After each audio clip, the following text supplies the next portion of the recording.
serikat buruh, federasi, konfederasi yang ada ini tidak bisa melindungi anggotanya. Strategi dan cara berjuang kaum buruh atau serikat pekerja itu harus dirubah karena gagal total. Undang-undangnya aja tidak berpihak pada kaum buruh, bagaimana melindungi kaum buruh? Ada regulasi yang betul-betul melindungi kaum buruh, melindungi kaum pengusaha. Jangka pendeknya harus menggolkan pengganti Undang-Undang Cipta Kerja yang bisa melindungi dan mensejahterakan kaum buruh.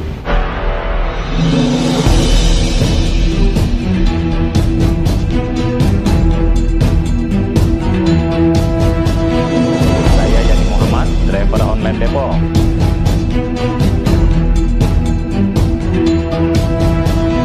Strategi apa yang kira-kira bisa menyentuh kepada jantung sehingga cita-cita dari buruh yang ada di Dewan Buruh ini tercapai? Ya, terima kasih. Assalamualaikum warahmatullahi wabarakatuh. Selamat Hari Buruh Internasional.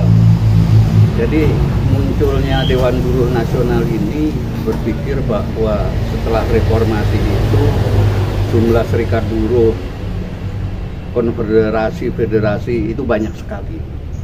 Tapi jumlah buruh dari reformasi sampai sekarang itu turun drastis.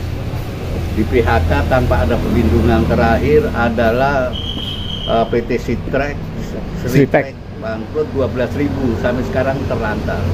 Nah, sehingga kami yang tergabung di dalam Dewan Buruh berpikiran untuk mendirikan sesuatu organisasi lagi. Karena dari evaluasi kami bahwa serikat buruh, federasi, konfederasi yang ada ini tidak bisa melindungi anggotanya, tidak bisa melindungi kaum buruh, tidak bisa melindungi kaum pengusaha, sehingga bangkrut, semua bangkrut. Tidak ada perusahaan yang bisa bertahan. Ada baru malah perusahaan-perusahaan asing yang pekerjanya juga pekerja asing. Nah, sehingga pekerja-pekerja kaum buruh Indonesia terpinggiran. Oleh karena itu Dewan Buruh Nasional terlahir untuk melindungi, memperjuangkan kebutuhan daripada kaum buruh itu sendiri. Sehingga strategi dan cara berjuang kaum buruh atau serikat pekerja itu harus dirubah karena gagal total. Federasi, konfederasi, serikat buruh, perusahaan itu gagal total semua.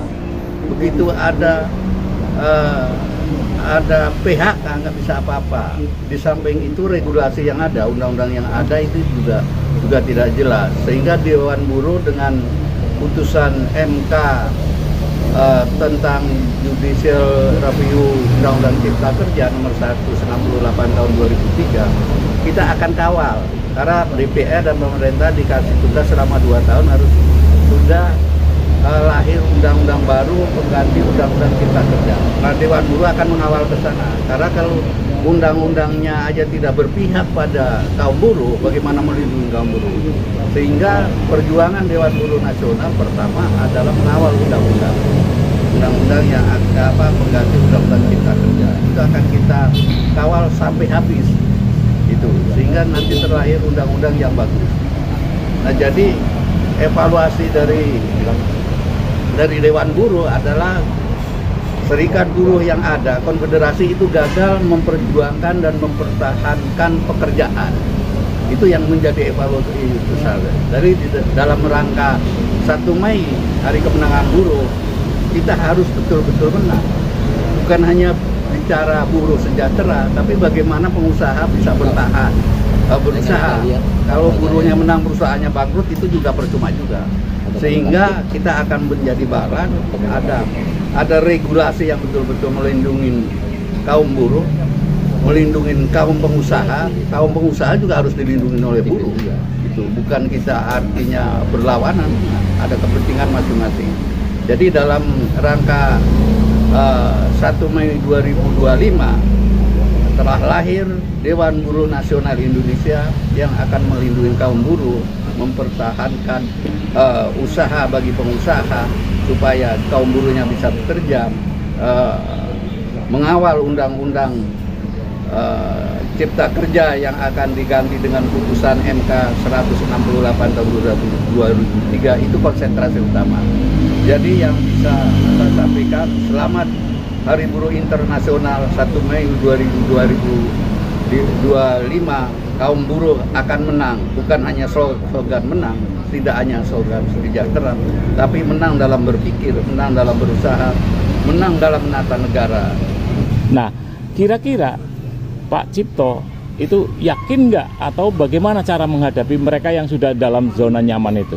Oh yakin, jadi kami ini Dewan Buruh tidak melawan arus. Kita punya punya hasil evaluasi untuk memperbaiki kondisi yang lalu. Jadi bahasanya itu jangan melawan arus, kita tetap masih tunduk. Hanya apakah pertanyaan Serikat Buruh yang sudah ada perjuangannya itu udah benar? Itu kalau udah benar bagaimana PHK? Saya ini pengacara buruh, jadi banyak putusan pengadilan yang tidak dibayar dan pemerintah tidak bisa melindungi buruh. Itu menang kita, udah sidang sampai 4 bulan 6 bulan itu, putusan 1 tahun sampai dengan kasasi itu menang, tapi dibayar tidak, hanya menang di atas kertas. Nah ini evaluasi kita. Terus apa peran Serikat Buruh yang ada? Nggak bisa bela juga, itu nggak bisa bela gitu. Kalau sekarang mau ada Satgas PHK, kalau isu yang saya dengar juga nggak bisa berperan apa-apa. Regulasinya kalau nggak dirubah, jadi jangka pendeknya harus menggolkan pengganti Undang-Undang Cipta Kerja yang bisa melindungi dan mensejahterakan kaum buruh. Dan peran Serikat Buruh yang sudah ada harus evaluasi diri, introspeksi lah. Apakah udah benar? Gitu. Apakah udah pas kita membela seperti yang dulu? Yang jelas kasus-kasus PHK bagi kawan-kawan yang advokasi di buruh itu tahu. Putusan menang, banyak kita putusan menang. Tapi tidak ada yang dibayar. Itu perusahaannya kabur atau ada juga peran pemerintah, tidak ada keberpihakan terhadap kaum buruh yang ter-PHK. Itu mau gimana ini? Apakah mau dibayarin pemerintah? Kalau si Serite katanya pesangonnya mau dibayarin pemerintah, yang saya dengar-dengar itu juga nggak mungkin, nanti semua minta dibayarin. Jadi Dewan Buruh Nasional jelas evaluasi dari gerakan buruh yang sudah ada. Itu dari reformasi, catatan kami bahwa itu jumlah buruh menurun, jumlah perusahaan juga menurun, nggak ada, banyak yang hengkang ke luar negeri. Nah ini kenapa, ini pertanyaannya itu kenapa? Artinya ada yang salah regulasinya, ada salah kebijakannya, ada yang salah juga gerakan buruhnya gitu.